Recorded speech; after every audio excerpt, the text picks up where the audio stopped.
Students, today we are going to start fifth chapter, India's foreign trade. In this chapter, we'll study what is international or the foreign trade, India's foreign trade at the time of independence, India's foreign trade after independence, and inward-looking trade strategy, that is called import substitution, in other words. So we'll study about all these in detail. We'll start with the study of international trade or foreign trade. What is international trade? Many times you have seen that if we produce something and after our use, if we have excess amount, what we do? We sell it. In the same way, when the products produces goods, first they sell goods in the country, that is called the domestic market. So they sell their goods in domestic market, and these goods are used as domestic consumption. But what would happen if country is having surplus output? It means total production. From the total production, we used items for our domestic consumption, and we are having some items in hand. They are extra, they are excess, and we don't need them. Then what we do what do we do with these items? We'll sell these items to other countries and earn money. This is called export. Every country in the world exports certain goods and imports certain other. Export and import of goods is called international trade. Export and import of goods and services between different countries is called international trade. So, person from one country sells goods to any other person of any other country. Person of our country purchase goods from the people of any other country, and whatever goods they are having with them as surplus, they sell to us. Whatever the quantity we have in surplus, we sell to others, and this is how country earn the foreign exchange, the foreign currency. In this context, following points are to be observed. While international trade is based on international specialization is based on the principle of comparative cost advantage. The international trade is based on international specialization. It means the trade will be there in between the countries in which one country is specialized in making an item. If your country is not specialized in making any item, then others will not purchase from you. The items will be purchased if you have a specialization in making any kind of item, just like Japan has a specialization in electronics. So the Japanese electronics item, every country wants to purchase them. Germany, they have a specialization in motor vehicle, so everyone wants to purchase cars from Germany. So, and first specialization to be there, and then the second principle is the comparative cost advantage. It means the country would sell cheaper. Just like the Japanese, they have specialization in electronics, but many countries prefer to purchase from China because they sell comparatively on lower cost. A country specializes in the production of that good which it can produce at a cost lower than that in other countries. On which item any country would take specialization? which they can produce on lower cost. International trade thus facilitates export of goods of rest of the world at a price higher than in a domestic market. And what the government do?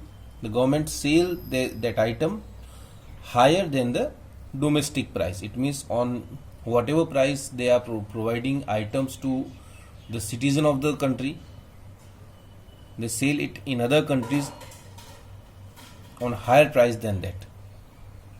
And it facilitates imports of goods at a price lower than in domestic market. These are gains of international trade.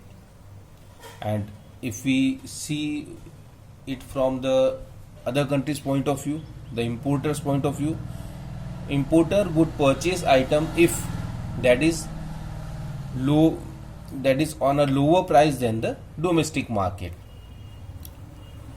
Suppose if you are purchasing electronic goods and these goods are very much costlier than the items which you are already getting in India, then what would you do? You would not purchase imported items.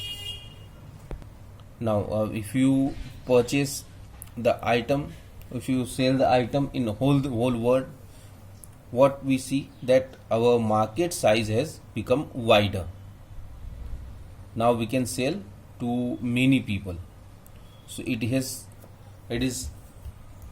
improves opportunities for investment. It gives new opportunities for investment. Then high investment leads to higher GDP growth. Thus it can be said that international trade serves as an engine of growth. So if your country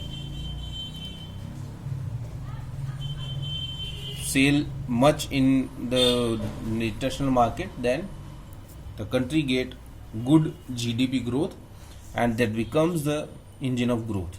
The gains of international trade you can study from here. India's foreign trade at the time of independence, the condition of foreign trade was as Indian economy suffered its colonial exploiting during the British regime.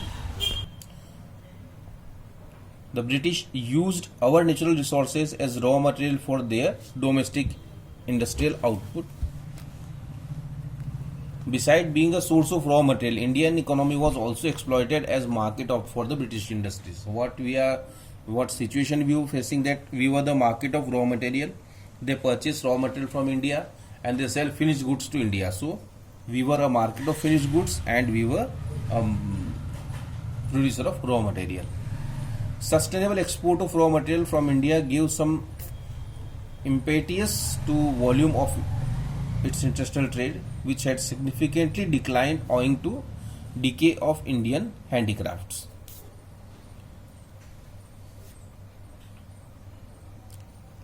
There was some